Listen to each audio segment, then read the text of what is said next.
Madinah was alive with hope, but the Quraysh could not accept their losses. Their hatred for Islam and its followers grew like storm on the horizon. When news arrived that Quraysh forces were marching toward Madinah, the believers knew they had to defend their homes. Among them stood Bilāl ibn Rabāh, Allāhu, once a slave, now a free man, whose voice had already awakened thousands to faith. The morning of Battle of Badr arrived. The desert sands glowed with the rising sun, but tension filled the air like thick smoke.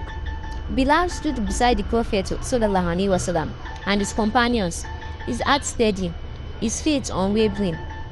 He saw familiar faces among the Quraysh, men who had once chained him, beaten him, and mocked his devotion. Among them was Umar ibn Khalaf, his former master. The memories of pain surged, but Bilal did not allow anger to control him. He had learned that true strength comes from faith, not revenge. As the battle began, Bilal's voice rose not in fear but in courage. Allāhu Akbar, Allāhu Akbar. His Adhan rang across the battlefield, calling the believers to remember Allah above all else. Warriors' hearts steadied, their fear turned into determination. The Quraysh froze for a moment, hearing the voice that had once been silenced under chains, now calling from the free and faithful. The clash was fierce.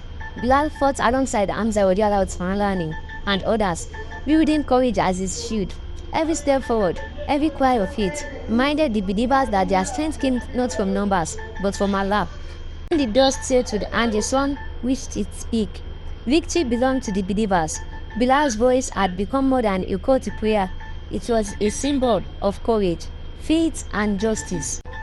That night, as the Prophet ﷺ led the warriors, Bilal stood silently, reflecting on how far he had come. From the chains of Makkah to the battlefield of Badr, his journey had become a testament of faith unbroken by cruelty or fear. The city of Madinah rested under a new dawn, but in the heart of the Quraysh, hatred still simmered, a reminder that the path of truth is never without fires.